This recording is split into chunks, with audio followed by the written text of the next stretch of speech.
Welcome to the Wi-Tek Product Operation channel. Today we will explore the capabilities of Layer 3 Managed PoE Switch Link Aggregation. To demonstrate the configuration of link aggregation, we have prepared the following topology diagram for configuration experiments. We can see that the end devices of VLAN 20 and VLAN 30 are connected to switches A and B respectively. The scenario simulated here is a departmental large bandwidth scenario. To widen the bandwidth between switches A and B to ensure fast forwarding of business traffic, here we will do link aggregation between switch A and switch B. Before we start the configuration, please ensure all your devices are in the same network segment so that it is easy for us to configure.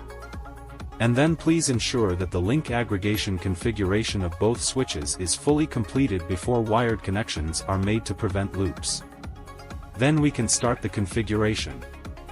Link aggregation is configured in the following steps.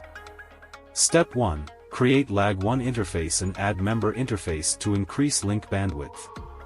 Go to Switch Config, Link Aggregation Group. Configure the load sharing mode to realize the load sharing of traffic among the member interfaces of lag1 and increase the reliability. In this case, IP MAC address is used to perform load balance. Next, we create lag1.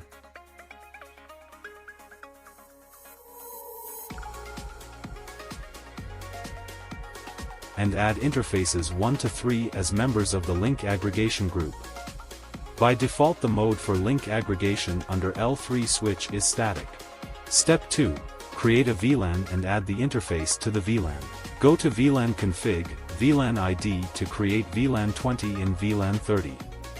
Click port config, and choose port channel 1. Mode we choose trunk mode, tagged VLAN is 20 and 30. Then click apply. Then we select port 4 and port 5, set to access mode, and apply.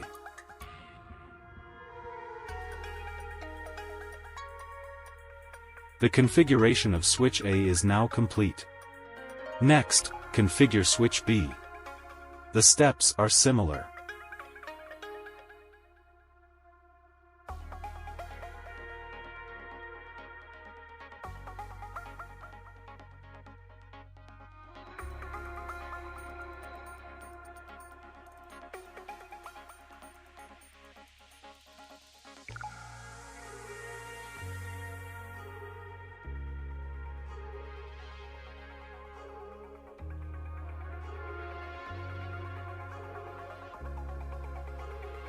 All configurations have been completed. You can see that port channel 1 is 3 gigabits, indicating that link aggregation has been successful.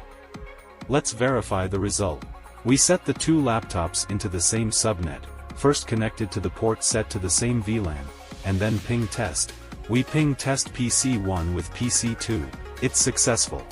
Reverse ping test PC2 with PC1, also successful. At this time, the two devices can visit each other. We connect one of the laptops to the port set to another VLAN, and then ping test. At this time, the devices cannot access each other. Assuming that one of the computers is a server or NAS, you can prevent unauthorized access from the outside.